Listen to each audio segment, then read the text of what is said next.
Assalamualaikum warahmatullahi wabarakatuh. Selamat datang di channel Jejak Sunyi Malam.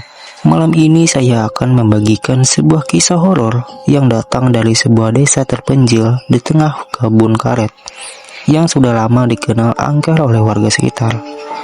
Oke, sebelum ceritanya dimulai, saya ingin klarifikasi dulu bahwa cerita ini hanyalah fiksi belaka untuk hiburan semata. Oke, langsung saja kita masuk ke ceritanya.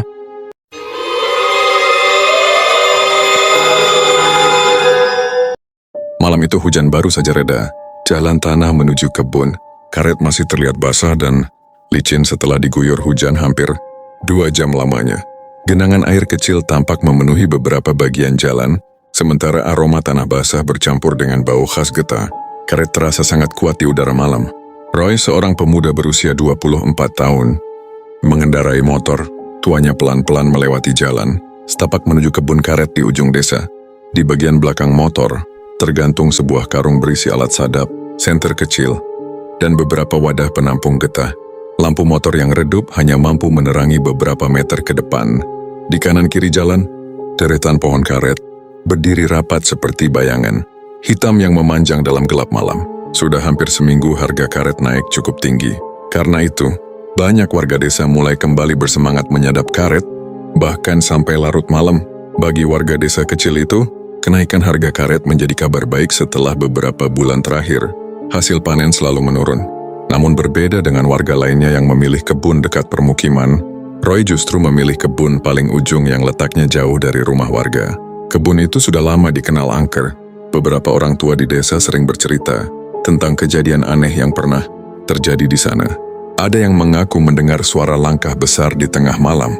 Ada juga yang pernah melihat sosok hitam berdiri di antara pohon-pohon karet saat kabut turun. Bahkan beberapa tahun lalu, seorang penyadap karet pernah ditemukan, pingsan di dekat pohon tua besar yang berada di tengah kebun tersebut. Sejak saat itu, semakin sedikit warga yang berani datang ke sana saat malam hari. Tetapi Roy tidak terlalu memikirkan cerita seperti itu. Baginya, semua itu hanya cerita lama yang dibesar-besarkan warga desa. Sebelum berangkat tadi malam, ibunya sempat melarang. Wanita tua itu berdiri di depan pintu rumah sambil memegang lampu minyak kecil. "Jangan ke kebun ujung malam-malam, Roy," katanya pelan. Kata orang ada penunggunya. Roy hanya tertawa kecil sambil memakai jaket lusuhnya. "Itu cuma cerita orang dulu, Bu. Mana ada yang seperti begitu?" Ibunya tampak ingin mengatakan sesuatu lagi, tetapi Roy sudah lebih dulu menyalakan motor. Kini semakin jauh ia masuk ke area kebun. Suasana mulai terasa berbeda. Udara menjadi lebih dingin. Kabut tipis perlahan turun menutupi jalan setapak. Suara mesin motor terdengar menggema pelan di antara pepohonan tinggi. Sesekali terdengar suara burung malam dari kejauhan. Roy akhirnya tiba di area kebun paling ujung. Ia mematikan mesin motor tepat di dekat pohon karet tua yang ukurannya jauh lebih besar dibanding pohon lainnya. Pohon itu terlihat sangat tua. Batangnya besar dan dipenuhi lumut gelap. Akar-akarnya menjulur keluar dari tanah seperti tangan panjang yang mencengkeram bumi. Roy sempat memandang pohon itu beberapa detik, sebelum akhirnya mengambil karung dari motor. "Mungkin ini yang dibilang orang angker," gumamnya kecil sambil tersenyum tipis. Ia lalu mulai bekerja seperti biasa. Dengan senter kecil di tangan kiri dan alat sadap di tangan kanan, Roy berjalan dari satu pohon ke pohon lain. Ia menyayat kulit batang, perlahan agar getah karet mengalir masuk ke wadah kecil yang sudah dipasang sebelumnya. Suasana malam terasa sangat sunyi. Tidak ada suara manusia. Hanya terdengar suara serangga malam dan tetesan air hujan dari daun-daun pohon. Semakin lama, kabut semakin tebal. Cahaya senter Roy mulai terlihat samar tertelan putihnya kabut malam. Meski begitu, Roy tetap melanjutkan pekerjaannya. Ia mencoba fokus agar cepat selesai. Namun ketika sampai di bagian paling belakang kebun, langkah Roy perlahan terhenti. Ia mendengar sesuatu. Bah! Roy langsung menoleh cepat ke belakang. Sunyi. Tidak ada siapa-siapa. Wes mengernyit pelan. Mungkin hanya buah jatuh, pikirnya. Roy mencoba kembali bekerja. Tetapi beberapa detik kemudian, bah! Kali ini suara itu terdengar lebih jelas. Seperti suara langkah kaki besar yang menginjak tanah basah. Roy kembali menoleh. Dadanya mulai terasa tidak nyaman. Ia mengangkat senter lebih tinggi dan menyinari sekitar kebun. Kosong. Hanya deretan pohon karet dan kabut putih yang bergerak pelan tertiup angin. Roy menarik napas panjang mencoba menenangkan diri. Mungkin hewan, gumamnya pelan. Namun anehnya setelah suara itu muncul, Suasana kebun mendadak terasa jauh lebih dingin. Angin berhembus perlahan melewati sela-sela pohon. Daun-daun mulai bergerak pelan, padahal sejak tadi udara terasa sangat tenang. Roy mulai mempercepat pekerjaannya. Tangannya bergerak lebih cepat menyayat batang pohon. Tetapi rasa tidak nyaman itu semakin kuat. Perasaannya seperti sedang diperhatikan seseorang dari kejauhan. Lalu, suara langkah itu kembali terdengar. Kini lebih dekat, sangat dekat. Roy langsung memutar tubuhnya sambil menyorotkan senter ke arah belakang. Cahaya senter bergerak menyapu pepohonan satu persatu. Kosong, tidak ada siapa-siapa. Namun saat cahaya senter mengarah ke salah satu pohon besar di ujung kebun, Roy tiba-tiba membeku. Di sana, ada sosok hitam berdiri diam. Tubuhnya sangat tinggi, jauh lebih besar dari manusia biasa. Rambutnya panjang berantakan menutupi sebagian wajahnya. Sosok itu berdiri tanpa bergerak sedikit pun di balik kabut tipis. Napas Roy langsung tertahan. Tangannya mulai gemetar. Beberapa detik mereka saling diam. Roy bahkan tidak berani berkedip. Lalu perlahan, sosok itu bergerak mundur masuk ke balik kabut dan menghilang. Roy langsung mundur beberapa langkah. Jantungnya berdetak sangat cepat. Pikirannya mulai kacau. Ia buru-buru mengemasi alat sadap dan memasukkannya ke dalam karung. Tangannya gemetar sampai beberapa alat jatuh ke tanah. Saat Roy membungkuk mengambil alatnya, tiba-tiba terdengar suara berat dari belakang. "Jangan ganggu tempatku." Suara itu dalam, berat, dan terdengar sangat dekat. Roy langsung menoleh cepat. Tidak ada siapa-siapa, namun bulu kuduknya berdiri seketika. Ia bisa merasakan hawa dingin di belakang tubuhnya. Tanpa pikir panjang, Roy langsung berlari menuju motor. Kabut kini terasa semakin tebal. Langkahnya terburu-buru sampai hampir terpeleset di tanah berlumpur. Sesampainya di motor, Roy segera mencoba menyalakannya. Tetapi motor itu tidak mau hidup. Hidup. Hidup, ucapnya panik sambil terus menekan starter. Tangannya mulai gemetar hebat. Keringat dingin membasahi dahinya. Lalu perlahan, Roy melihat sesuatu di kaca spion motornya. Matanya langsung melebar. Di belakangnya, berdiri sosok hitam besar itu. Sangat dekat. Matanya merah samar menyala dalam gelap malam. Sosok itu hanya diam menatap Roy tanpa berkedip. Roy hampir tidak bisa bernapas. Tubuhnya terasa kaku karena ketakutan. Kemudian suara berat itu terdengar lagi. Datang terlalu jauh. Roy langsung menekan starter sekuat tenaga. Dan tiba-tiba motor menyala. Tanpa menoleh lagi, Roy langsung menarik gas motornya kencang meninggalkan kebun itu. Motor melaju cepat melewati jalan tanah yang licin. Beberapa kali bannya hampir tergelincir. Napas Roy terengah-engah. Ia tidak berani melihat ke belakang. Namun sepanjang perjalanan pulang, ia merasa seperti ada sesuatu yang mengikuti dari balik gelap kebun. Sesampainya di rumah, Roy langsung turun dari motor dengan wajah pucat. Ibunya yang melihat dari dalam rumah langsung panik. "Roy, kamu kenapa?" Roy tidak langsung menjawab. Tangannya masih gemetar. Ia duduk lemas di kursi kayu depan rumah sambil mencoba mengatur napas. Tidak lama kemudian, Pak Wiryo datang setelah mendengar cerita dari ibu Roy. Pak Wiryo adalah tetua desa yang sangat dihormati warga. Usianya sudah hampir 70 tahun, tetapi ia masih sering membantu warga yang mengalami kejadian aneh. Roy menceritakan semuanya dengan suara pelan. Tentang suara langkah, tentang sosok hitam di balik kabut, dan tentang mata merah yang muncul di kaca spion motornya. Wajah Pak Wiryo langsung berubah serius. Pria tua itu terdiam beberapa saat sebelum akhirnya berkata pelan, "Itu bukan sembarang makhluk." Roy menatap Pak Wiryo dengan wajah tegang. Pak Wiryo melanjutkan, "Dia penunggu kebun karet tua itu. Sudah lama tinggal di sana." Suasana rumah langsung hening. Angin malam berhembus pelan dari luar jendela. Roy mulai teringat ucapan ibunya sebelum berangkat tadi. Untuk pertama kalinya malam itu, ia mulai menyesal karena tidak mendengarkan larangan ibunya. Namun Roy belum tahu bahwa kejadian di kebun tadi malam hanyalah awal. Karena mulai malam berikutnya, sesuatu datang mengikuti dirinya sampai ke rumah. Sudah 3 malam Roy sulit tidur sejak kejadian di kebun karet tua itu. Setiap kali memejamkan mata, bayangan sosok hitam besar dengan mata merah selalu muncul di pikirannya. Bahkan suara berat yang ia dengar malam itu masih terus terngiang di telinganya. "Jangan ganggu tempatku." Kalimat itu terus berputar di kepala Roy sampai membuatnya gelisah. Malam di desa terasa jauh lebih sunyi dari biasanya. Tidak ada suara kendaraan, tidak ada suara orang berbicara. Hanya sesekali terdengar suara jangkrik dan angin malam yang berhembus, pelan melewati pepohonan. Roy duduk di ruang tengah rumahnya sambil memandangi jam dinding tua yang tergantung di dekat pintu. Jarum jam perlahan menunjuk pukul 1 dini hari.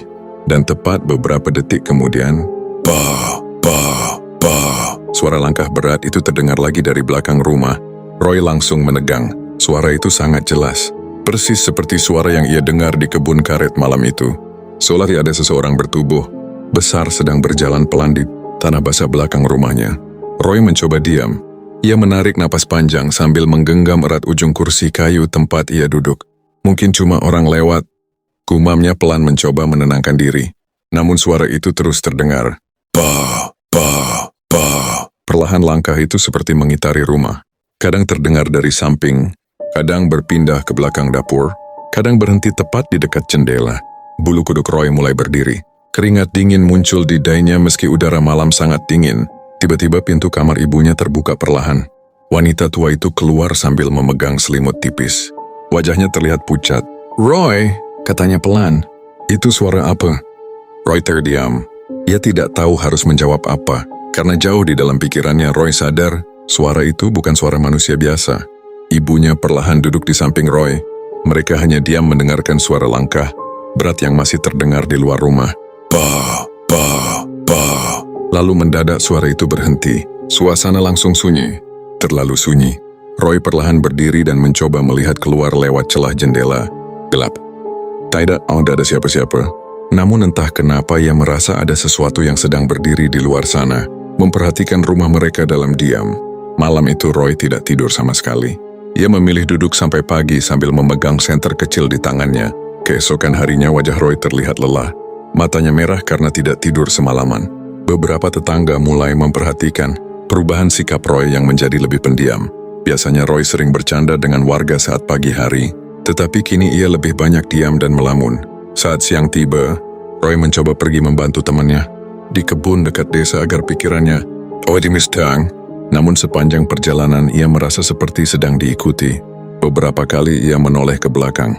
Tidak ada siapa-siapa, tetapi perasaan itu tetap ada. Sore harinya Roy memutuskan pulang lebih cepat. Langit mulai gelap ketika ia tiba di rumah. Angin malam terasa lebih dingin dibanding biasanya. Ibunya sedang menyiapkan makan malam di dapur ketika tiba-tiba lampu rumah berkedip beberapa kali. Ceklek, ceklek, ceklek. Roy dan ibunya langsung saling berpandangan. Belum sempat mereka berbicara, semua lampu mendadak mati. Rumah langsung gelap total. "Hah? Listrik mati?" Gumam ibunya pelan. Roy segera mengambil senter dari meja. Saat cahaya senter menyala, suasana rumah terasa berbeda. Udara mendadak sangat dingin, bahkan angin mulai masuk melalui celah-celah jendela kayu. Tirai jendela bergerak perlahan tertiup angin, lalu terdengar suara napas berat dari luar rumah. Roy langsung diam membeku. Suara itu terdengar jelas, sangat dekat, seolah ada sesuatu yang berdiri tepat di balik jendela ruang tengah. Ibunya mulai terlihat ketakutan. "Roy, jangan buka jendelanya," ucapnya pelan dengan suara gemetar. Namun rasa penasaran membuat Roy memberanikan diri mendekat. Dengan langkah perlahan, ia berjalan menuju jendela sambil menggenggam senter erat-erat. Napasnya mulai tidak teratur. Tangannya gemetar saat memegang tirai. Suara napas berat itu masih terdengar. Perlahan Roy membuka tirai jendela sedikit demi sedikit. Dan saat cahaya senter diarahkan keluar, tubuh Roy langsung membeku. Di dekat pohon pisang belakang rumah, berdiri sosok besar berwarna hitam pekat. Tubuhnya tinggi, bahunya lebar, rambut panjangnya terlihat berantakan menutupi sebagian wajah. Dua matanya menyala merah samar dalam gelap malam. Makhluk itu berdiri diam tanpa bergerak sedikit pun, seolah sedang menatap langsung ke arah Roy. Roy langsung mundur beberapa langkah, senter di tangannya hampir terjatuh. Ibunya panik melihat wajah Roy yang pucat. "Ada apa, Roy?" Roy sulit bicara, tenggorokannya terasa kering. Itu ada di luar," ucapnya pelan. Tiba-tiba terdengar suara langkah berat mendekati rumah. Bah, bah, bah. Suara itu membuat lantai kayu rumah terasa sedikit bergetar. Ibunya langsung membaca doa pelan sambil duduk gemetar di kursi. Roy menyorotkan senter lagi ke arah jendela, tetapi sosok itu sudah tidak ada. Yang tersisa hanya pohon pisang yang bergerak pelan tertiup angin malam. Namun suara langkah itu masih terdengar mengitari rumah. Bah, bah, bah. Malam itu menjadi malam paling panjang bagi Roy dan ibunya. Mereka hanya bisa diam di ruang tengah sambil menunggu pagi datang. Keesokan harinya, Pak Wiryo kembali datang ke rumah mereka. Pria tua itu membawa botol kecil berisi air doa dan beberapa lembar daun yang diikat menggunakan benang putih. Wajah Pak Wiryo terlihat serius sejak pertama masuk ke rumah. Dia mulai mengikuti, katanya pelan. Roy menelan ludah. Pak Wiryo lalu duduk di kursi kayu sambil mulai bercerita. Menurut cerita orang tua desa dahulu, kebun karet ujung itu memang bukan tempat biasa. Dulu pernah ada beberapa warga yang hilang secara misterius setelah masuk terlalu jauh ke area tengah kebun saat malam hari. Ada yang ditemukan pingsan berhari-hari kemudian. Ada juga yang mengaku mendengar suara aneh memanggil namanya dari balik pohon. Sejak saat itu, warga percaya ada makhluk penjaga yang tinggal di area kebun tua tersebut. Makhluk itu dipercaya tidak suka wilayahnya diganggu. Kalau dia sudah mengikuti seseorang, kata Pak Wiryo pelan sambil menatap Roy, biasanya sulit pergi sendiri. Wajah Roy langsung pucat. In mulai sebenar-benar panik. Terus, saya harus bagaimana, Pak? Tanyanya pelan. Pak Wiryo terdiam beberapa detik sebelum menjawab. Kita harus kembali ke sana. Minta izin secara baik-baik. Mendengar itu Roy langsung merasa takut. Ia sama sekali tidak ingin kembali ke kebun tersebut. Tetapi Pak Wiryo mengatakan bahwa jika terus dibiarkan, gangguan itu bisa semakin sering datang. Akhirnya malam harinya, Roy memberanikan diri ikut bersama Pak Wiryo menuju kebun karet tua. Mereka berjalan pelan menyusuri jalan tanah sambil membawa lampu minyak kecil. Langit malam tampak gelap tanpa bulan. Kabut mulai turun lagi menutupi jalan setapak. Suasana terasa sangat sunyi. Hanya suara langkah kaki mereka yang terdengar pelan di antara pepohonan. Semakin dekat ke area kebun ujung, udara terasa semakin dingin. Roy beberapa kali melihat ke belakang karena merasa seperti ada sesuatu yang mengikuti mereka dari kejauhan. Namun setiap kali ia menoleh, tidak ada siapa-siapa. Akhirnya mereka tiba di dekat pohon besar tempat Roy pertama kali melihat sosok hitam itu. Begitu sampai di sana, suasana langsung berubah. Angin dingin berhembus sangat pelan.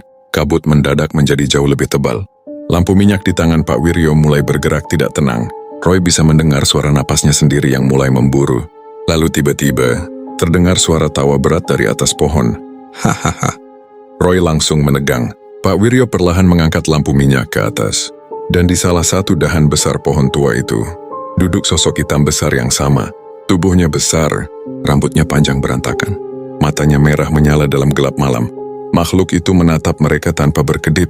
Roy hampir mundur ketakutan. Namun Pak Wiryo segera berbicara pelan. Kami tidak berniat mengganggu. Belum selesai kalimatnya, angin tiba-tiba berputar sangat kencang di sekitar pohon. Daun-daun beterbangan. Kabut bergerak liar. Lampu minyak hampir padam tertiup angin. Lalu, makhluk itu melompat turun dari atas pohon. Dua! Tanah langsung bergetar kecil saat tubuh besar itu mendarat. Roy refleks mundur beberapa langkah dengan napas memburu. Kini sosok hitam itu berdiri hanya beberapa meter di depan mereka. Diam, menatap tajam ke arah Roy. Tubuhnya tinggi hampir menyentuh dahan rendah pohon karet tua di belakangnya. Rambut panjangnya bergerak perlahan tertiup angin malam. Sementara kedua matanya yang merah menyala, tampak tidak berkedip sedikit pun. Roy benar-benar terpaku. Kakinya terasa lemas. Napasnya memburu tidak teratur. Ia bahkan bisa merasakan hawa dingin yang keluar dari tubuh makhluk itu. Kabut tebal mengelilingi area kebun, membuat suasana terasa semakin mencekam.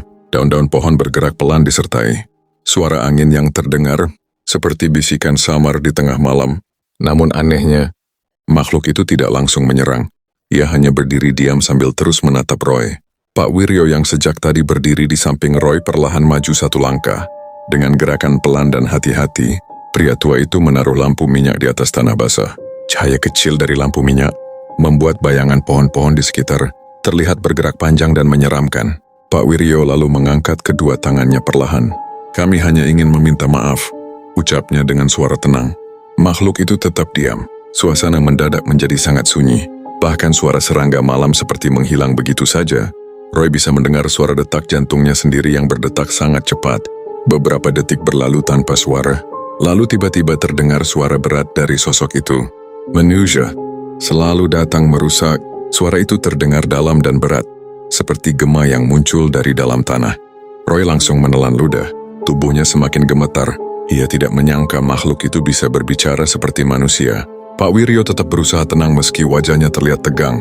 Pria tua itu kembali bicara pelan. Dulu tempat ini memang sering dirusak orang luar. Banyak pohon ditebang sembarangan. Kami tahu itu salah. Sosok hitam itu perlahan menoleh ke arah pohon-pohon di sekitarnya. Kabut bergerak pelan mengelilingi tubuh besarnya. Roy memperhatikan dengan napas tertahan. Meskipun menyeramkan, ada sesuatu yang berbeda dari makhluk itu. Ia tidak terlihat seperti ingin menyerang. Tatapan matanya justru terlihat penuh kemarahan dan kesedihan. Pak Wiryo kemudian mulai bercerita pelan kepada Roy. Dulu, bertahun-tahun lalu, kebun karet itu memang pernah menjadi sumber penghasilan utama warga desa. Tempat itu selalu ramai oleh para penyadap karet setiap pagi dan sore. Namun suatu hari, beberapa orang dari luar desa datang dan mulai menebang pohon-pohon tua di area tengah kebun secara sembarangan. Mereka tidak peduli dengan larangan warga. Pohon besar yang dianggap keramat bahkan hampir ditebang. Sejak saat itulah kejadian aneh mulai sering terjadi. Beberapa pekerja mengaku mendengar suara langkah berat saat malam hari. Ada yang melihat bayangan hitam berdiri di antara pohon. Dan ada pula yang tiba-tiba jatuh sakit setelah merusak area kebun tua itu. Karena kejadian-kejadian tersebut, warga akhirnya percaya bahwa ada makhluk penjaga yang tinggal di sana. Makhluk yang menjaga kebun tua dari orang-orang yang berniat buruk. Roy perlahan mulai mengerti. Ia menatap sosok besar itu dengan wajah pucat. Selama ini ia mengira semua cerita warga hanyalah dongeng lama untuk menakut-nakuti anak kecil. Tetapi kini, ia melihat semuanya dengan mata kepalanya sendiri. Makhluk itu benar-benar ada. Angin malam kembali berhembus dingin. Daun-daun pohon bergerak pelan di atas kepala mereka. Sosok hitam itu kembali menatap Roy. Tatapan merahnya membuat tubuh Roy merinding.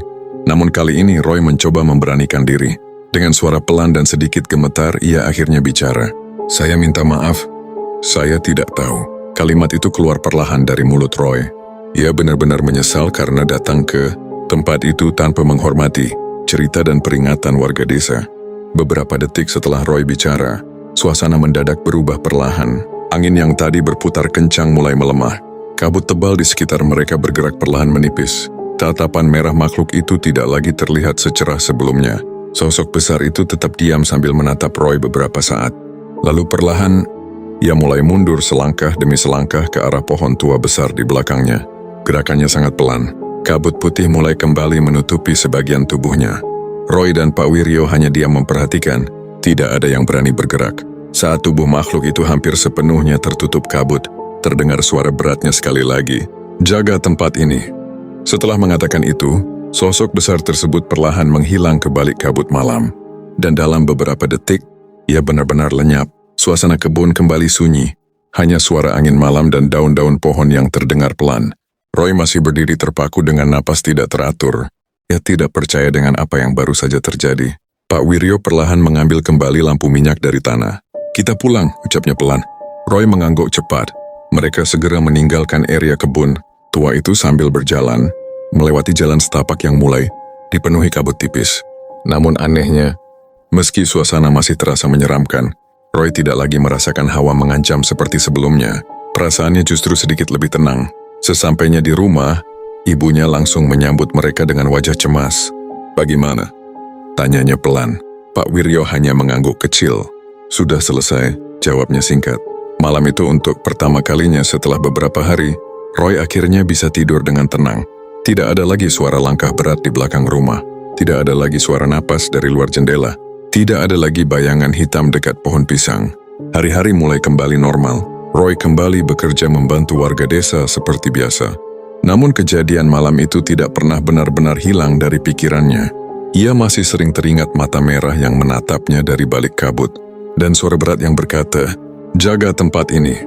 Beberapa minggu kemudian cerita tentang kejadian Roy mulai menyebar ke seluruh desa. Banyak warga yang awalnya tidak percaya mulai berubah pikiran setelah melihat sendiri kondisi Roy waktu itu. Pak Wiryo juga akhirnya menceritakan kepada beberapa warga bahwa penunggu kebun tua itu bukan makhluk yang muncul tanpa alasan. Makhluk itu dipercaya menjaga area kebun dari orang-orang yang berniat merusak. Sejak kejadian itu, tidak ada lagi warga yang berani menebang pohon sembarangan di area kebun ujung. Bahkan beberapa orang mulai rutin membersihkan jalan setapak menuju kebun sebagai bentuk penghormatan terhadap tempat tersebut. Roy sendiri tidak pernah lagi pergi ke bagian tengah kebun saat malam hari. Kalaupun harus bekerja sampai sore, ia selalu pulang sebelum langit benar-benar gelap. Meski begitu, kadang-kadang warga desa masih mengalami kejadian aneh di sekitar kebun tua tersebut. Ada yang mendengar suara langkah berat di tengah kabut malam. Ada yang merasa seperti diperhatikan dari balik pohon. Dan beberapa penyadap karet pernah melihat bayangan Hitam besar berdiri diam di kejauhan sebelum menghilang perlahan di antara kabut. Namun selama tidak ada yang berniat merusak atau mengganggu tempat itu, makhluk tersebut tidak pernah menyakiti siapapun. Bagi sebagian warga desa, sosok itu bukan lagi dianggap sebagai ancaman, melainkan penjaga kebun tua yang sudah ada sejak lama. Penjaga yang hanya ingin tempat tinggalnya tetap aman. Dan sampai sekarang, jika malam terlalu sunyi di kebun karet ujung desa, kadang masih terdengar suara langkah berat dari balik kabut. Pause, pause, pause. Suara itu muncul perlahan di antara pohon-pohon karet tua, lalu menghilang bersama dinginnya angin malam. Itulah tadi kisah tentang hantu genderuwo penunggu kebun karet. Sebuah cerita misteri yang dipercaya oleh sebagian warga desa dan menjadi pengingat agar kita selalu menghormati tempat yang belum kita kenal. Dan kalau kalian suka cerita horor seperti ini, jangan lupa dukung channel ini dengan cara like, subscribe, dan nyalakan lonceng notifikasinya, supaya kalian tidak ketinggalan cerita-cerita misteri lainnya setiap malam. Terima kasih sudah menemani sampai akhir. Mohon maaf jika ada kata-kata yang kurang berkenan. Saya pamit undur diri. Selamat malam.